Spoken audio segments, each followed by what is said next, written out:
Boa noite a todos. Nós vamos iniciar a nossa reunião, como sempre, fazendo a leitura, uma mensagem de preparo do livro Vida Feliz, psicografia do nosso querido Divaldo Franco, ditado pelo Espírito Joana de Ângeles. Deus conhece o teu destino e comanda a tua vida. O que te ocorre, mereces, a fim de conquistares novas marcas na escala da evolução. Deus é Pai misericordioso e vela por ti. Jamais te consideres desprezado, resvalando pela rebeldia e blasfêmia.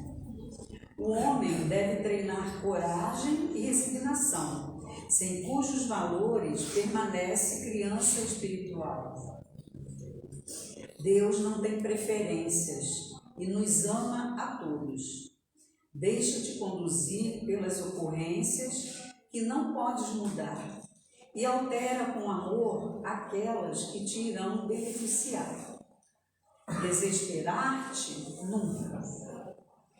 Então, Joana de Ângeles vem aqui nos falar, que Deus, Ele conhece o nosso destino e comanda a nossa vida.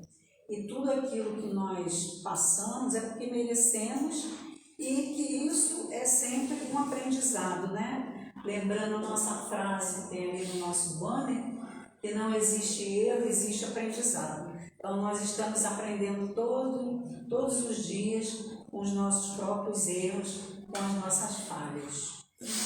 Então, já preparados, harmonizados, vamos nos sentar confortavelmente nas nossas cadeiras, relaxando o nosso corpo físico, fechando os nossos olhos para que não haja distrações e que possamos, nesse momento, elevar nossos pensamentos ao Pai Maior.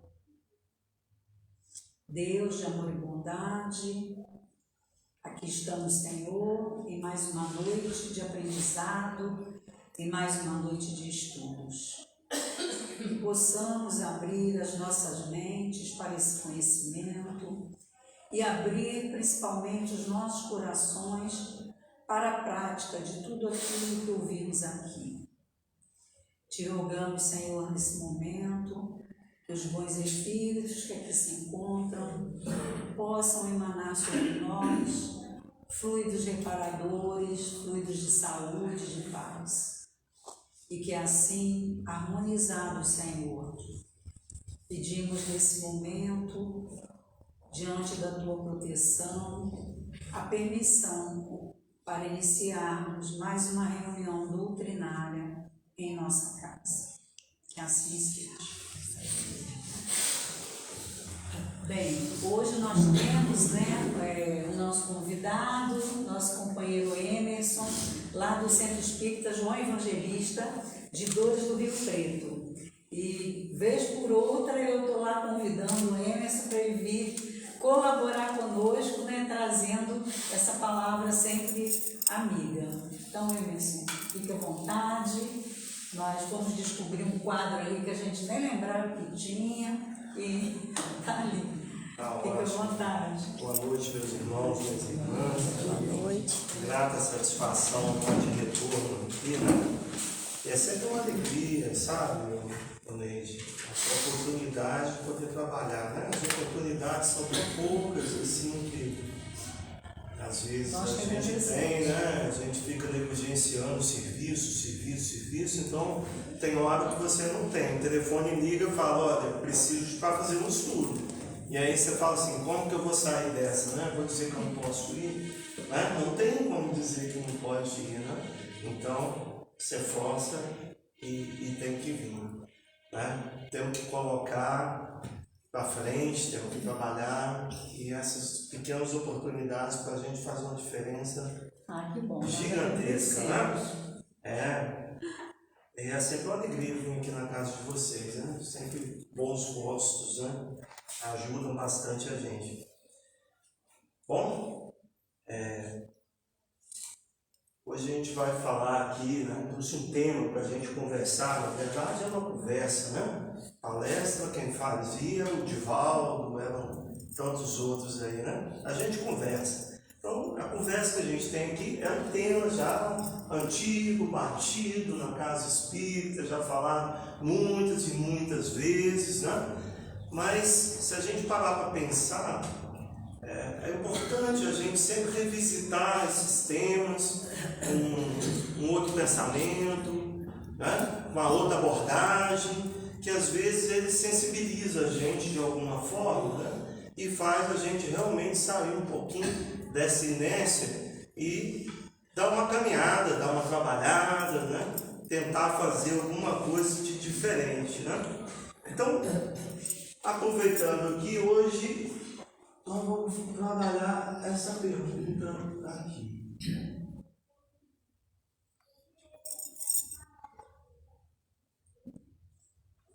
Quem sou eu? Quem o quê? Estou aqui, ué. Aí, viu? Foi de propósito. A espírita não pode falar mentira, né? Quem sou eu? Né? Se de repente eu perguntasse aqui, né, para qualquer um, quem é você, né? Quem sou eu? Quem é você? Se a gente pega lá na questão 919, do Livro dos Espíritos, os nossos, né, Kardec, isso aqui pergunta lá os nossos amigos espirituais: qual o meio prático mais eficaz? Presta atenção, prático e mais eficaz, né? Já que é uma coisa bem tranquila, bem fácil para resolver. Coisa prática e eficaz para se melhorar nessa vida, e ao mesmo tempo resistir ao arrastamento do mal. Então, qual uma coisa prática e eficaz para melhorar nessa vida e ao mesmo tempo que possa me defender do arrasto do mal? E aí os nossos irmãos lá, na 919, respondem: conhece-te a ti mesmo. Conhece-te a ti mesmo. Então aqui vem uma pergunta: se é para conhecer a mim mesmo, quem sou eu? Se a gente fizer uma analogia aqui simples, eu vou fazer um desenhozinho aqui, ó. Esse aqui sou eu.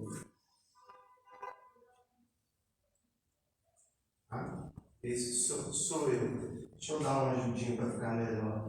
Aí agora melhor. Esse sou eu. Tá? Aí se eu pergunto para vocês: quem é você? Aí a gente começa a responder, né? Ó, eu sou o Emerson, tá?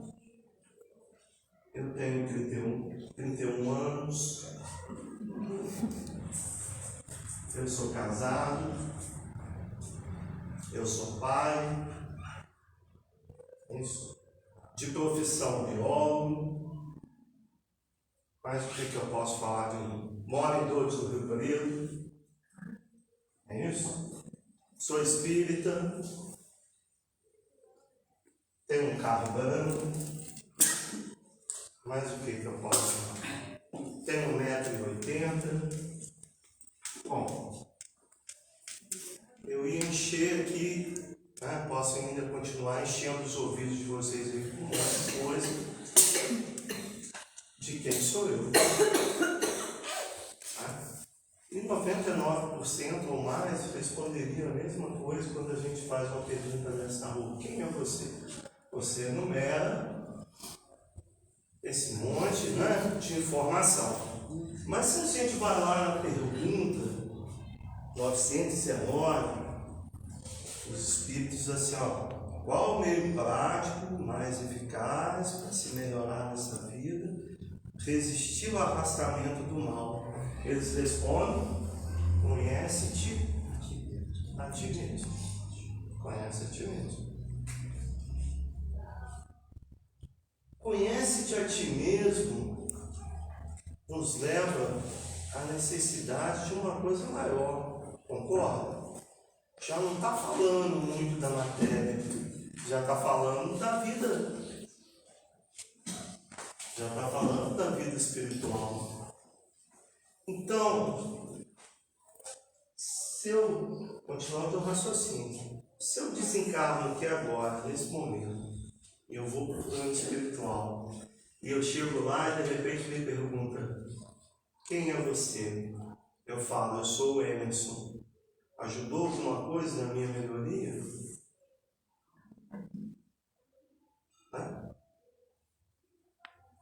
Aí eu falo assim: mas o meio prático e eficaz para melhorar. Eu tenho 51 anos, fez alguma diferença? Eu ainda estou querendo melhorar. Eu ser casado faz alguma diferença? Eu estou querendo não ser arrastado pelo mal. Eu ter um carro branco faz alguma diferença? Eu ser pai ou não ser pai faz alguma diferença para ser arrastado pelo mal ou não? Então, meus irmãos, a gente percebe que nada disso daqui me ajuda a conhecer a resposta dos Espíritos. Conhece-te a ti mesmo. No final, quando eu tiro todas essas capas, todos esses rótulos que são importantes aqui no plano físico, só me sobra esse ser aqui dentro. Esse sou eu. Quem é esse ser? Quando eu vou para o plano espiritual, a única coisa que eu levo são as coisas que eu fiz com a prática do amor. Então não me adianta chegar lá em cima e dizer que eu sou advogado, que eu sou médico, você não é, você está. E a gente precisa entender que todas essas questões aqui, elas são importantes para a gente aqui no plano físico. Mas são, olha só, são instrumentos, são oportunidades que nos é dada para que a gente realmente possa conseguir se conhecer. Vai? Aí a pergunta é: vocês acham que alguém é médico por um acaso? Alguém é enfermeiro por um acaso? Alguém se torna um advogado por um acaso? Alguém é um agricultor por um acaso? Não é. É porque ali junta as condições necessárias para que ele possa desenvolver os outros atributos, que são os atributos morais. Quantas pessoas que vocês conhecem que gostariam de ter um filho e não tem? Biológico, né? Talvez a grande missão dele é ser pai ou mãe do amor, né? É ter um filho adotivo. Ou não ter um filho que tem uma outra missão, que talvez ter uma família, ter um filho, então lhe permitiria. Então, essas coisas a gente tem que entender. Ninguém, e a mensagem de Joana, né, por nada por acaso, fala isso com muita exatidão para a gente. A gente está exatamente no lugar certo, convivendo com as pessoas certas, no momento certo. Né? Eu, quando era criança, ficava muito perguntando, né? Por que eu nasci em Dores do Rio Preto? Né? Brasil, Espírito Santo, Dores do Rio Preto. Se o meu sonho sempre foi morar e viver na Irlanda. Não poderia ter nascido lá de uma vez? Por que eu fui nascer ali? É porque é ali que estão as condições necessárias para mim. É ali que estão as pessoas que eu preciso conviver com elas. E é isso que eu preciso entender, eu preciso compreender isso. Joana de Anjos, no livro Autoconhecimento, uma busca interior, ela coloca que o autoconhecimento desempenha um papel importante, e aí ela usa um termo que eu achei no momento pesado, mas depois você vai entendendo, né? Ela coloca: o autoconhecimento desempenha um papel importante no adestramento do ser para a sua superação e perfeita sintonia da paz. Adestramento. Adestramento. Parece pesado, né? Ela falando, adestrar, preciso ser adestrado. E é. A gente fala, a gente ouve, né? A gente vem na casa espírita, a gente vê um vídeo, a gente canta as músicas bonitas, igual a gente estava cantando até agora, né? E por isso que a gente precisa ficar repetindo as coisas todas as vezes, né? É igual a criança lá quando vai para a escola, lá na aulinha de matemática. Você começa a aprender matemática no primeiro ano e não para nunca, né? Por quê? A repetição faz com que a gente vá aprendendo e, de uma forma, num momento ou outro, isso saia da gente e vai ao encontro daquilo que é necessário. A pergunta é, uma vez que a gente já sabe que esses atributos aqui não me representam, tá? Quem eu sou realmente, simplesmente me ajuda a encontrar isso. Quem eu sou? Quem eu realmente sou? Essa pessoa, talvez não essa pessoa, esse espírito nesse momento reencarnado, né? Quem é esse espírito que está dentro de você? Quem é esse espírito que está nesse monte de camada que está aí dentro? Eu preciso conhecê-lo. Por quê? Eu quero ser feliz. É meu objetivo ser feliz. E eu não consigo desassociar felicidade de melhoria, né? E proteção contra o mal. Melhoria de vida e proteção contra o mal, para mim, é igual felicidade. Então, se eu quero a felicidade, eu preciso encontrar esse serzinho aqui. Eu preciso conversar, eu preciso conhecê-lo. E muitas das vezes a gente fala assim, olha, mas eu me conheço. Tá, você pode até se conhecer, mas você se trata.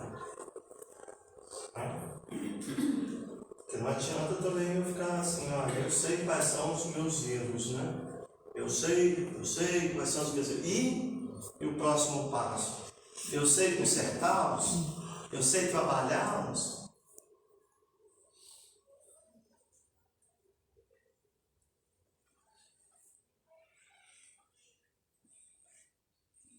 É você que está aqui dentro. Porque quando eu chego no plano espiritual, meus irmãos, sou eu despido. Sou eu sem nada. Isso aqui não faz mais sentido. Sou eu sem máscara. Lá em Espera Feliz tem uma amiga na casa espírita lá, que ela fala assim, ela fala dela, né? Olha, eu há muito tempo eu perdi o medo de morrer. Eu não tenho mais medo de morrer. Agora eu já tenho vergonha. Né? Eu não tenho mais medo de morrer. Eu já tenho vergonha de morrer. Né? Porque a gente conhece, a gente sabe, a gente trabalha e a gente não dá o próximo passo.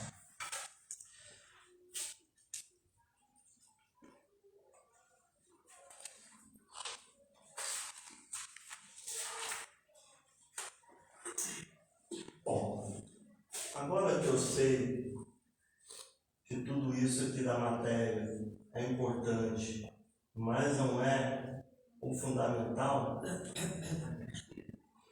aí eu poderia perguntar, tá, mas e agora, Emerson, como que eu faço para poder me conhecer? Tá? Tem realmente alguma forma na prática para eu poder ir trabalhando, para eu poder ir me entendendo, me conhecendo? Na questão 919A, nós começamos com aquela série, né, de Santo Agostinho.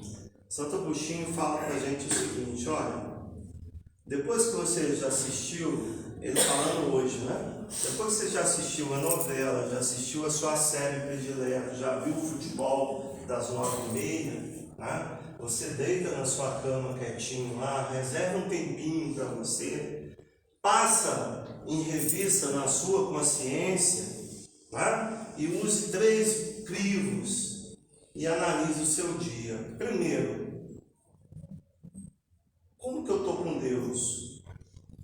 Eu fiz alguma coisa hoje que foi contra os mandamentos de Deus? Ou que Deus poderia dizer, olha, amigo, hoje você foi mal. Se fez, reserve lá no seu caderninho, né? Isso. Passado isso, você vai para o segundo crivo. O segundo crivo de Santo Agostinho é: tem algum irmão que tem alguma coisa que possa reclamar de mim hoje? Eu fiz alguma coisa que incomodei, alguma coisa que agredi, alguma coisa que provoquei algum irmão? Reserva. E o terceiro e último: no meu dia, eu fiz algo que me prejudiquei? Eu fiz algo contra mim? Amanheça o próximo dia, resolva as suas pendências, tente não errá-las de novo e faça o mesmo processo.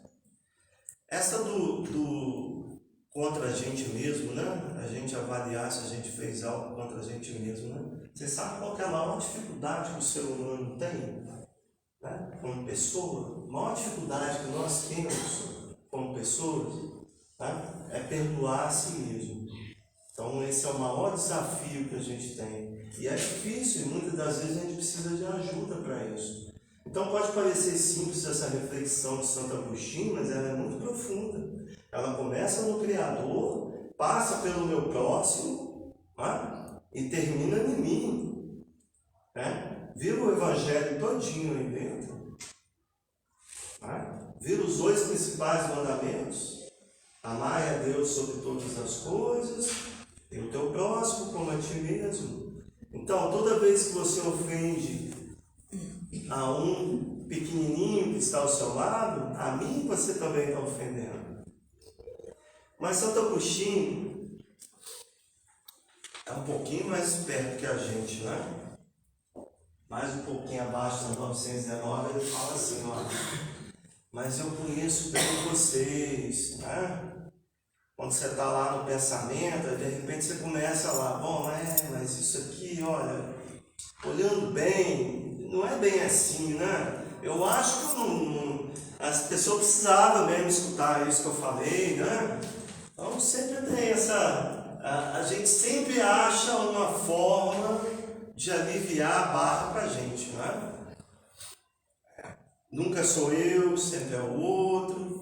Então dentro dessa dificuldade ele coloca lá, olha, mas passando pelos 3 crios, você ainda achar que de repente você não fez todo esse pensamento, você pare e pense assim, olha, mas se tivesse sido ele que tivesse feito isso comigo, como que eu agiria? Como que eu sentiria? Então aí já temos 2 exercícios valiosos para a gente poder entender, mas são exercícios pessoais. É você com a sua consciência se indagando, né? Muitas das vezes isso não funciona, né? Porque eu falei, a gente tem um amor próprio muito grande, né? A gente é muito vaidoso. E aí, muitas das vezes a gente precisa da ajuda dos outros. E a ajuda dos outros sempre é muito valiosa. Como que os outros estão nos vendo? Como que os outros estão nos enxergando? Às vezes eu penso que eu sou de um jeito, mas do outro, né? Estava fazendo essa palestra, estava lembrando outro dia, comentando com os irmãos lá em Dores, né? Eu sempre tive um problema muito sério com crítica na minha vida, principalmente crítica profissional, né? Crítica pessoal até deve estar, mas profissional, nossa senhora, pensa numa pessoa, né, que não podia receber nenhum tipo de crítica, né? Então, enquanto eu não consegui trabalhar isso, a crítica me incomodava muito. Então, a partir do ponto que eu aprendi que esse é o problema meu, as coisas já começavam a ir se aliviando. Então, hoje eu ainda dou uma rusgadinha pro lado, né? Mas já melhorei, já evoluí alguma coisa nesse sentido, tá? E todo mundo tem isso, né? E o importante é, a crítica é, alguém está te vendo, né, de uma outra forma, diferente daquela que você se enxerga. Que nem sempre pode ser certo ou errado, mas é a forma com a qual ela está te enxergando. E a vida da gente é assim.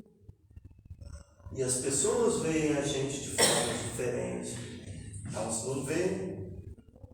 E aí a gente pode fazer uma análise da nossa vida como se fosse um filme. Como se fosse um filme. Tá? Um filme. Aí você pega assim, quando a gente vai ver um filme, o que a gente faz? Geralmente a gente pega lá, né? Dá uma olhadinha antes lá para ver esse filme aqui é sobre o que, né? Ah, esse filme aqui é sobre drama, esse outro filme aqui é sobre aventura, esse outro filme aqui é um filme de terror, esse outro filme aqui é aquele filme que tanto faz, você só vai assistir aquilo ali só e não vai fazer muita diferença, né? Mas a vida da gente pode ser considerada como um filme. E aí é importante a gente estar ligado como que as pessoas estão nos vendo. A vida da gente pode ser um filme de drama, né? O filme de drama é assim, né? Aquela pessoa que você sai na rua, aí de repente você encontra com ela. Aí você faz aquela tradicional pergunta super educada, né? Como você está? Né? Nem te conto. Olha só, essa semana lá em casa a coisa tá pegando, as crianças não tem mais jeito. Eu passei mal, meu marido está no hospital, a minha mãe não sei o que, e aí vai 300, a pessoa te conta aquele drama todinho. Né? Será que a gente é um drama? Será que você é um drama? Será que as pessoas estão te enxergando como um drama? Mas ainda pode ser pior, né? Pode ser um filme de terror, né?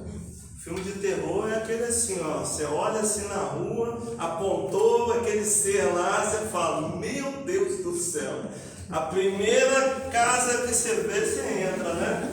Você nem precisa ir na farmácia, você já vai caçar alguma coisinha ali para ver se aquele ser passa, né? Ninguém quer encontrar com ele, ninguém quer estar junto com ele.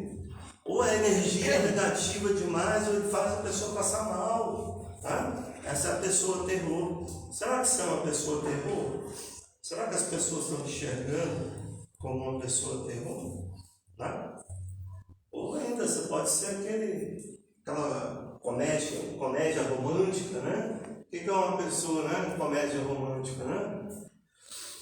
Só foto bacana no Instagram, lugar bonito, gente feliz, sorrindo para tudo quanto é lado, né? Aquelas caminhadas na praia bacana, com o cachorro com o pelo todo lisinho, aquela coisa mais linda, correndo, né?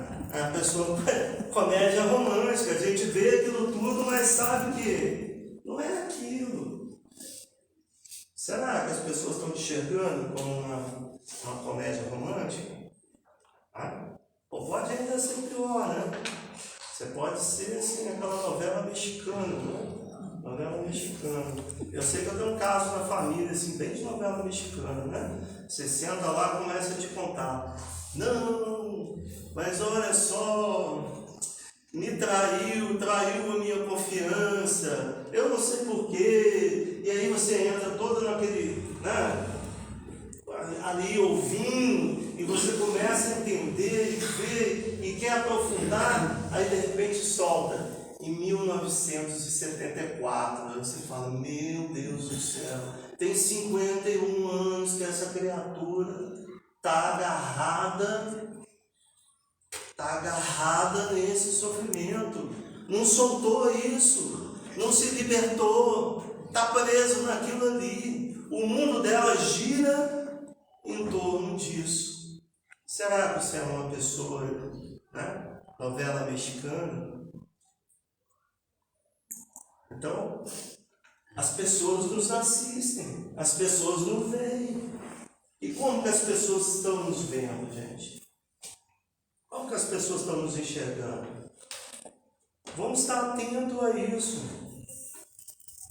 É difícil, eu sei, é complicado, né? Às vezes assim,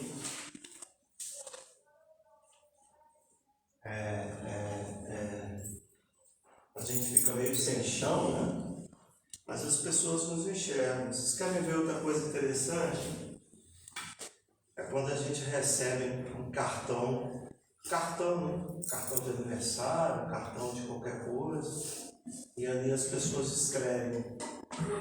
Elas escrevem aquilo que elas enxergam na gente. É um gesto bobo, né? Mas não é. Ali as pessoas estão transmitindo para você aquilo que elas veem, aquilo que elas sentem. Quer ver coisa difícil? É você estar falando de repente você é pego de surpresa no aniversário, né? Vem falar algumas palavras aqui pro fulano. Aí você começa lá e fala assim, pois é, né? Que você continue sempre sendo uma pessoa, uma pessoa, né? Não adianta eu falar uma pessoa com um carro branco, uma pessoa casada, uma pessoa pai de filho, não é isso? A gente vai falar daquilo que a gente enxerga lá dentro. Então eu vou falar assim, que você continue sendo uma pessoa que tem um sorriso maravilhoso, bonito. Que você sempre seja essa pessoa alegre, essa pessoa comunicativa, essa pessoa que sabe ouvir. A gente fala aquilo que a gente enxerga das pessoas, que é a pessoa guerreira, tá? E as pessoas escrevem muito isso hoje, então, né? No WhatsApp, no Facebook, né? No Instagram. Aí alguém pode falar assim, mas tem muita falsidade nisso daí, as pessoas escrevem ali, tem muita falsidade. Mas olha só, vou dizer para vocês, é meio difícil, tá? É difícil a pessoa escrever que você é uma pessoa alegre se você não é uma pessoa alegre. Que você é uma pessoa guerreira se você não é uma pessoa guerreira. Né? O bichinho chega a estremer lá, pular, com tosse todinho, né? Não querendo, mas tem que escrever. Porque ela enxerga aquilo que está lá dentro. Então ficamos atentos a essas questões, porque é importante ver como as pessoas estão vendo. Os amigos que a gente tem, né? Os amigos que a gente tem também é uma coisa fantástica para ajudar a entender todo esse contexto, não é? Aí você lembra lá daquela célebre frase que toda mãe fala, né? Aí depois a gente fica velho, a gente repete, né? Com toda autoridade, né? Fala com quem você está andando, que eu vou falar quem você é. E é justamente isso. Olha o grupo que você está convivendo. Ele fala muito sobre você. Tá? Se você é procurado pelas pessoas, assim, eu tenho um problema, preciso de alguém para conversar, significa o quê? Que você é uma pessoa tolerante, boa ouvinte. As pessoas querem estar perto de você por isso. Tá? Então, são pequenos sinais que a gente tem que ir captando aqui, para a gente poder ir construindo e entendendo quem é essa figurinha aqui dentro. Quem é esse cara? Quem sou eu? Eu sou claro para vocês, eu ainda não sei quem eu sou. Eu tenho aqui algumas ideias aí, que pode ser, o que não pode, mas não sei quem eu sou. Mas aí a pergunta é, então, eu preciso melhorar preciso melhorar, eu preciso me afastar do mal, para isso eu preciso me conhecer. Tá, mas se eu for me conhecer, esse negócio vai dar trabalho, né? Eu vou ter que ficar ouvindo o que os outros estão fazendo, vou ter que ficar analisando a minha consciência, buscando e tal. Isso é muito pouco, só para melhorar e para você arrematado pelo mal. Não, você vai ser feliz. Esse é o prêmio. E às vezes a gente precisa de uma promessa grande para a gente poder ir atrás, né? Quando a promessa é pequena, a gente não tá. Melhoria e afastar do mal está tranquilo, mas ser feliz é uma coisa que eu quero. Então eu tenho que ir atrás. E isso é o benefício, não é só isso, né? O benefício para essa vida e para a próxima. E eu vou ser mais feliz. E aí eu preciso continuar me compreendendo, entendendo como que as coisas processam. E aí tem uma analogia que é bem interessante.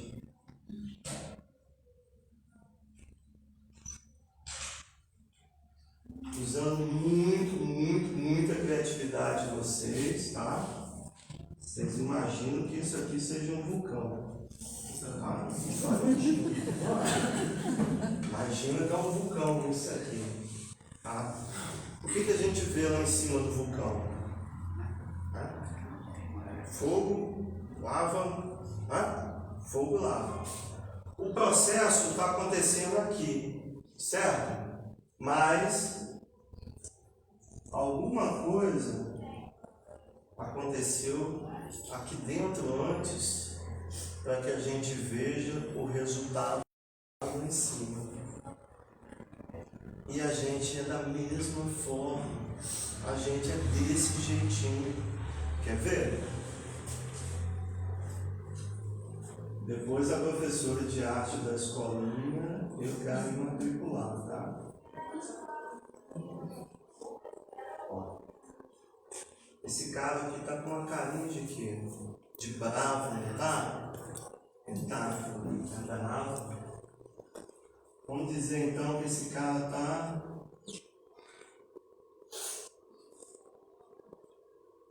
raivoso. Como que a gente fica raivoso, né? Com raiva. A cabeça dá uma esquentada, o negócio cresce, não é? Tem a gente, né? Meu pai ficava até assim tudo vermelho, né? Veio estourado aqui do lado, né? Ela tá brava e o cara explode. É isso. A gente viu o que aconteceu aqui em cima. Mas na verdade, para chegar lá em cima, alguma coisa aconteceu aqui dentro. A raiva nada mais é do que o reflexo de alguma coisa. Que coisa? É isso que eu tenho que procurar. É isso que eu tenho que pesquisar. Às vezes você está aí, né? Estou numa festa, numa coisa qualquer. Isso quase não acontece, né? Chega o esposo, o namorado, a namorada, fala: mas o que você está fazendo? Eu já te falei para você não fazer isso, né? Pai, mãe e tal. E aí de repente você fica estourou, mas é porque você falou isso comigo. É por causa disso que eu estou com raiva. A raiva é só uma manifestação de alguma coisa que está aqui dentro, que foi incomodada, que mexeu ali dentro com você. Geralmente a raiva está muito ligada a uma coisinha, né? Chamada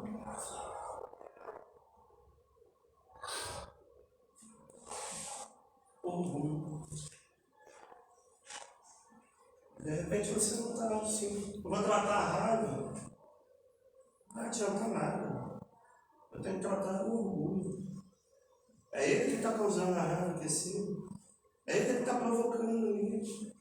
E às vezes a gente perde muito tempo preocupado aqui, né? Por que está com raiva? Não é porque eu sou orgulhoso. Nem necessariamente toda raiva é questão de orgulho, tá? Mas geralmente está bem ligado ali, bem pertinho. Mas você não sente raiva? Eu sinto, né? Eu tenho uma filha que estuda fora. Aí sexta-feira de 15 em 15 dias, ou um mês, ela vem. Mas é impressionante, toda vez que aquela criatura vem, ela vem de carona, né? É nos horários mais bizarros possível, né? E geralmente o que acontece? Ou eu estou numa reunião, ou eu estou terminando uma reunião e eu tenho que sair para poder. E a reunião não acaba, eu saio atrasado. Né? Aí você entra dentro de um carro atrasado. Né? Parece que todos os caminhões de mármore, de Cachoeiro, de Itapemirim estão na estrada. Todos os caminhões bitrem que transportam café de Dores do Rio Preto e Espera Feliz para algum lugar estão na estrada. É impressionante, né? E aí você vai ter que passar dentro de Espera Feliz, né? É o senhorzinho que não faz a rotatória certa. É o menino que entra de bicicleta na frente. Então tudo isso, é o cara que não dá certo, né? Mas aí você fala assim, é você.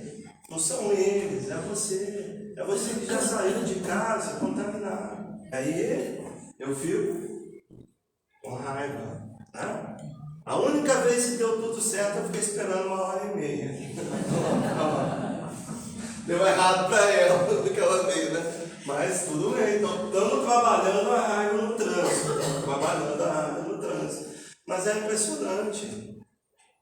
Muitas das vezes a gente impulsiona tudo isso, mas é muito bom a gente colocar a culpa no outro, né? Isso sempre funciona, é uma maravilha. Bom, esse aqui é o cara raivoso, precisa trabalhar o orgulho. E aí tem um outro camaradinho aqui.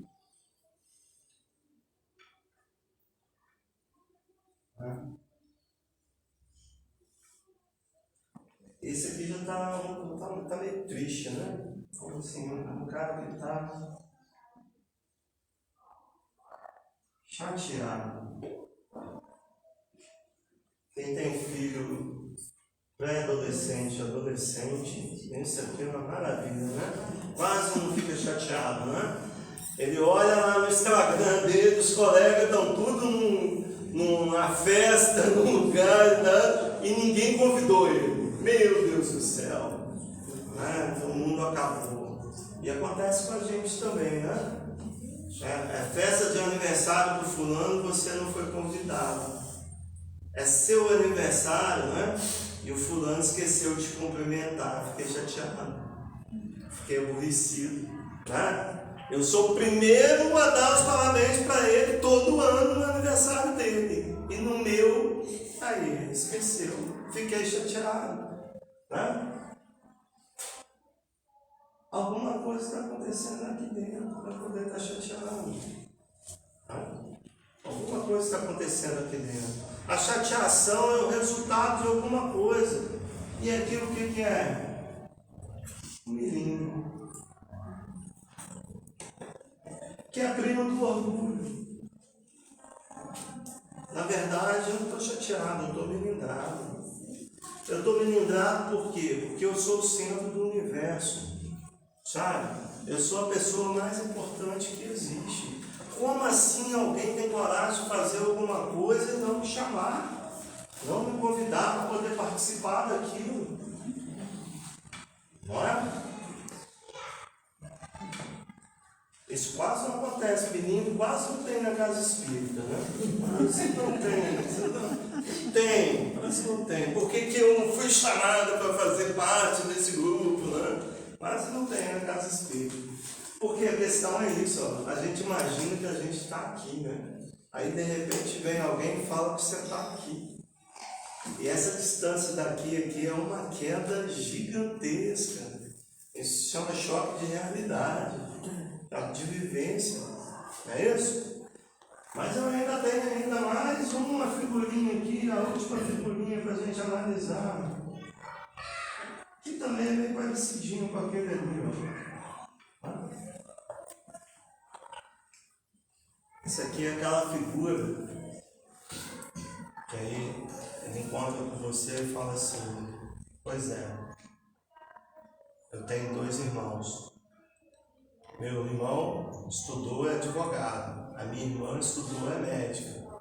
Eu estudei. Olha lá, eles têm isso, têm aquilo, fazem aquilo, viagem de férias com a família, e eu não faço nada. Meu casamento é uma coisa horrível. Tá? Nada para mim dá certo. Né? A empresa que eu montei, olha lá, não durou nem 2 meses, eu já vou ter que fechar, porque não deu jeito, não dá certo, não dá. Olha, é o cara melancólico. Só chega perto de você para poder falar que a vida dele é ruim, que tudo nada dá certo, nada funciona. Melancolia pura. Mas na verdade, não é a melancolia que ele tem que tratar. Ele tem um negócio pior aqui dentro, chamado, sabe o quê? Ó, frustração. É um cara frustrado. Uma pessoa frustrada com tudo. E esses problemas que a gente está falando, orgulho, menino, frustração, gente, são questões importantes para a gente estar trabalhando. Não é à toa que a gente trouxe esses 3 pontinhos ali. Sabe por quê?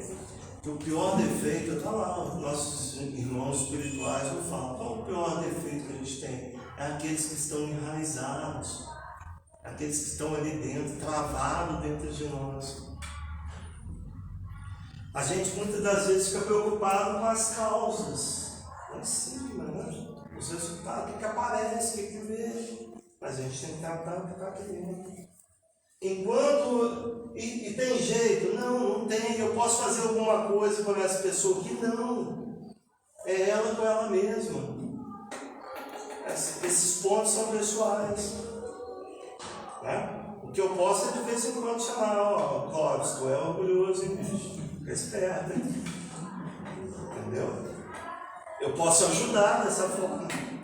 Eu posso falar que tipo de filme que eu estou te vendo. Isso eu posso te ajudar. Mas essa decisão de avançar ou não, ela é sua. Ela é pessoal. Não tem solução. E aí a gente tem algumas questões que são importantes, olha só. Raiva, a gente está trabalhando tudo isso. E fiz uma coisinha, né? Vamos tá aqui, ó. Vamos tentar aqui. Paciência, né? A raiva. Mais o que, cara? Otimismo. Mas o que a gente pode colocar ali pro nosso amiguinho? Otimismo, tolerância, né? Vamos lá.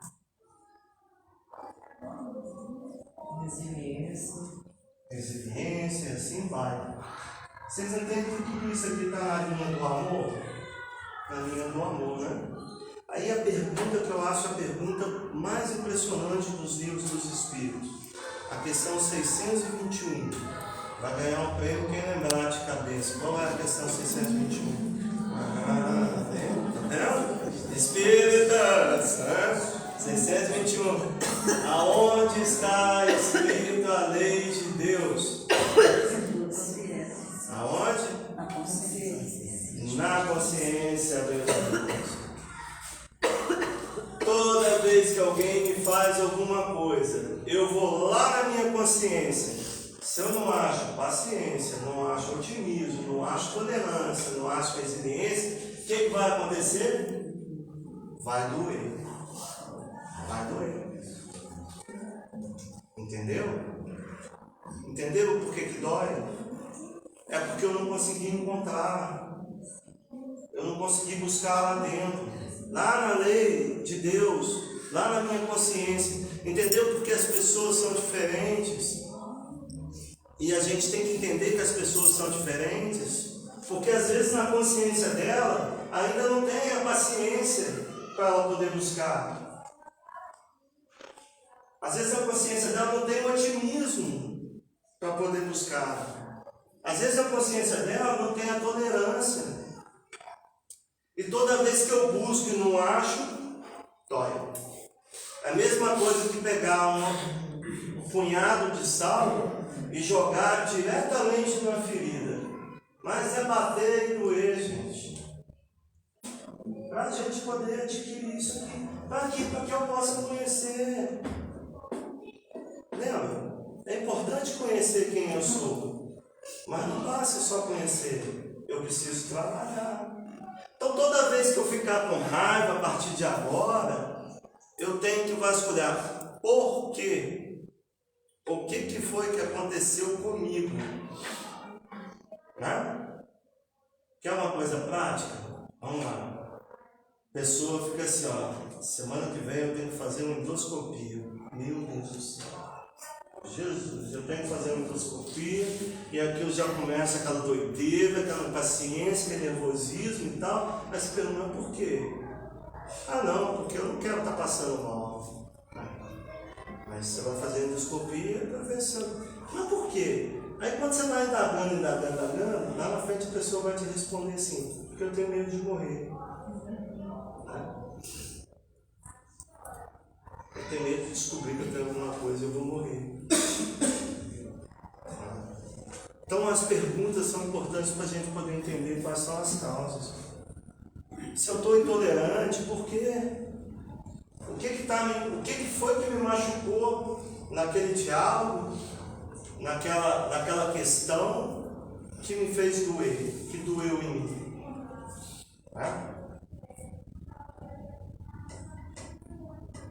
Então a gente tem que trabalhar isso. A gente tem que trabalhar muito. A questão, né, é parar com esse negócio de culpa, né? Culpa, a gente adora culpar, né? Vocês já viram assim, é um negócio que quase não acontece. Raramente eu ouvi falar que já houve algum caso em algum lugar que é o chamado briga de casal, né? Isso não tem, né? Já viu briga de casal? Sempre termina empatado, né? Porque a culpa é sua, ninguém é culpado, mas a culpa é de alguém, né? A culpa é sua, tudo é de você, você e tal. E aí vai a discussão todinha, né? Aí você vai vendo que bela estratégia que é isso. É uma estratégia nossa mesmo, né? Uma vez que a culpa é da Neide, aí eu passo assim, bom, se a culpa é dela, o problema é dela, quem tem que resolver isso é ela. Eu não tenho nada para fazer, né? Estou tranquilo nessa discussão toda, né? Outra questão de culpa interessante, né? Quem tem netinho aí? Quem tem netos? Ah, se tem netos, né? Uma coisa que a gente sempre escuta direto, né? Eu faço tudo que eu pude fazer para os meus filhos, eu faço para os meus netos, né? Faço tudo para os meus netos, eu pude fazer para os meus filhos. Sabe o que é isso? Sensação de culpa. Sensação de culpa, né? Sensação de culpa. Falta de coragem de sentar com aquele marmanjinho ou com aquela criancinha que já está desse tamanho e dizer assim, e aí, parceiro, eu te devo alguma coisa? Né? Não, mãe, que isso? Pai, que isso? Não deve nada. Tem certeza que eu não te devo nada? Tem. Então agora minha relação com o neto vai ser outra. Né? Você não tem uma relação de culpa, não é isso? Então se livra disso enquanto é tempo, né? Uma outra de culpa que eu acho essa aqui, eu acho que é fantástica, ela é brilhante, né? Tem aquele ser chamado dona de casa. Dona de casa, né? Às vezes aquela que não trabalha fora, aquela que fica em casa, né? Ela vê o maridinho sair todo dia para ir trabalhar. Pau. E ela fica assim, ele está saindo para trabalhar e eu estou ficando em casa. Né? Cria essa sensação de culpa, né? Às vezes o cara, ou ele é advogado, ou ele é arquiteto, ou ele é médico, ele executa uma única função, né? E aquela criaturinha que ficou em casa, ela é arrumadeira, lavadeira, cozinheira, psicóloga, encanadora, exterminador de pragas domésticas, mais o que? Enfermeira, etc e tal. Ela faz isso tudo, né? E quando o cara chega em casa, ele está querendo só tomar um banho dele, descansar, ela vai falar, nossa, mas hoje eu lavei isso aqui, eu fiz aquilo, arrumei a cama, abri os armários, arrumei os armários, tudinho e tal, né? Na verdade, que ela está prestando, né, um relatório que o cara não pediu, mas é a sensação de culpa, né? Temos que nos livrar disso daí, né? Livrar dessa questão. Outro caso interessante, né? Você tem aquele vizinho de frente ali, aí você olha assim em casa e fala assim, nossa, aquele sujeito não, jeitinho estranho, né? Ah lá, ó, vou com a cara desse cara, meu santo não bate com o santo dele, né? Com coisa que você tem um irmão benfeitor, o outro também tem um irmão benfeitor, né? Os dois com certeza vão se entender que são anjos, né? Já estão ali, então o problema é seu com ele, né? Mas porque você não gosto dele, é o jeito dele. Nada. Na verdade, ele troca de carro todo ano, ele faz uma viagem bacana com a família todo ano e eu não faço. Tá? Inveja. Inveja. E às vezes a gente contamina a família inteira. Todo mundo da família não gosta do cara, mas ninguém sabe por quê, né? Inveja. Então, temos a necessidade urgente de trabalhar tudo aquilo que nos incomoda.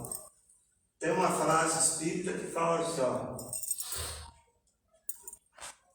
ateu, doeu, carrega que o problema é seu. Ateu, doeu, carrega que o problema é seu. Não é de mais ninguém.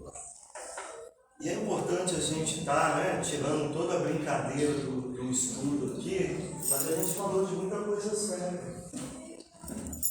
Essa necessidade de nós trabalhar. Por quê? O Espiritismo está atravessando uma fase agora, meus irmãos, que a gente não vai ver mais fenômenos, a gente não vai ver mais esses grandes, né, acontecimentos, né, que a gente sempre viu. Não. O Espiritismo agora, o grande passo do Espiritismo agora é de vivenciar tudo isso que a gente aprendeu. É colocar para fora tudo isso que a gente vem carregando aí, tudo isso que a gente ouviu, essas palestras que a gente escutou, esses livros que a gente leu, esses filmes que a gente assistiu, né? Todo mundo adora o filme, né, do André Luiz, né? Todo mundo viu, né? Maravilhoso. Todo mundo adora o filme. Da parte que ele sai do hospital, né? Lá da frente, né? Aquela parte do hospital, quando chegou a parte do umbral, a gente nem lembra o que tem no filme, né? Pois é. Então, vamos ficar atento a isso. A espiritualidade não está nos cobrando, ela está nos orientando que o momento é esse. E a gente precisa fazer uma reflexão séria, né? Tantas pessoas já se dedicaram para a gente chegar até esse momento que a gente está aqui. Quero fazer uma retrospectiva, né? Cristo foi ao extremo, né? Ele entregou a vida pela causa, por aquilo que ele acreditava, para que a gente pudesse chegar nesse momento que a gente está aqui. Os apóstolos, a maioria deles, a grande maioria, todos eles morreram de morte violenta, ou foram crucificados de cabeça para baixo, ou foram degolados, ou foram decapitados, para dar testemunho da fé, testemunho daquilo que eles acreditaram, para que a gente pudesse chegar agora nesse momento que nós estamos aqui. Tá? Os primeiros cristãos, aí alguém pode falar, tá, mas Cristo e os apóstolos não valem, né? Então vamos lá, para a gente simplória, né? Os primeiros cristãos, eles entravam nas arenas romanas, aquela multidão cercada do lado, eles entravam cantando, mesmo sabendo que minutos após, eles seriam devorados vivos pelos leões, para fazer aquela festa, cantando, acreditando no seu Deus, acreditando na vida, acreditando naquelas palavras que Jesus deixou, acreditando no amor. Divaldo passou, Joana agora, né? Estava falando, Joana de Cusa, né? Uma das reencarnações de Joana, né? De anjos, né? Numa fogueira montada, o filho numa outra, mais amigos montados do lado, prestes do fogo, né? Comer a sua carne. Ainda teve que ouvir, né? O inquisitor dela, foi isso que seu Deus te ensinou? Ela ainda teve forças para poder dizer, não, ele me ensinou a te amar também, meu irmão. exemplo de amor, para que a gente pudesse chegar até aqui, de confiança, para que a gente pudesse chegar até aqui.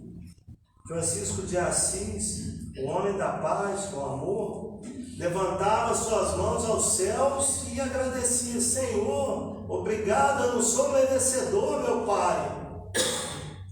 Eu tenho uma pedra hoje para poder encostar a minha cabeça e poder dormir. Prova de amor. Isso. Chico Xavier, quem conhece a história, quanto que aquele homem passou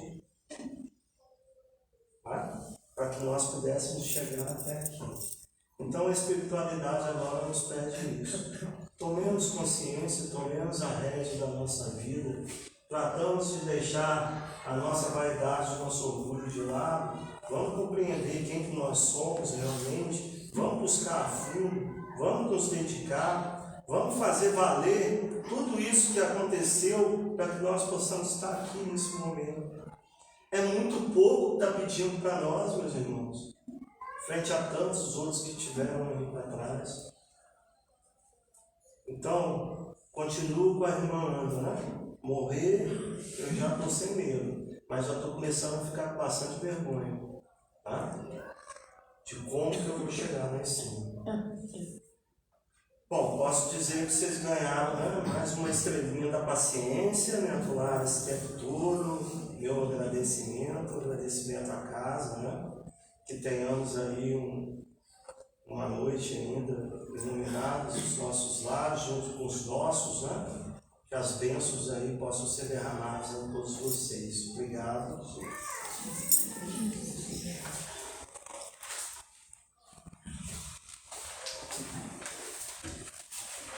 Nós agradecemos ao Emerson, né? Ele falou que ele veio trabalhar e tudo, mas também esse trabalho foi muito gratificante, porque ele trouxe muita reflexão para nós, né?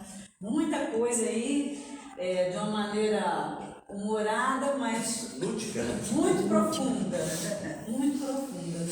Acredito que todo mundo vai sair daqui com a cabecinha, né? Ali a gente já foi pensando, a gente estava ali ouvindo e já estava pensando, né? Em tantas reflexões. Nós te agradecemos, né? Que Jesus abençoe sua trajetória, né? Para você continuar fazendo esse trabalho tão bom, tão bonito.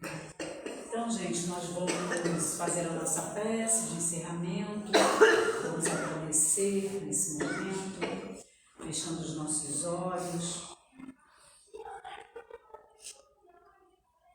Agradecemos, Senhor, os momentos que aqui passamos, esses momentos de reflexão, possamos, sinceramente, fazermos esse exame de consciência e que possamos, no nosso dia a dia, nos modificarmos essa bagagem que é a única que levaremos dos nossos sentimentos, das nossas boas ações. Enfim, Senhor, aproveitarmos a nossa encarnação.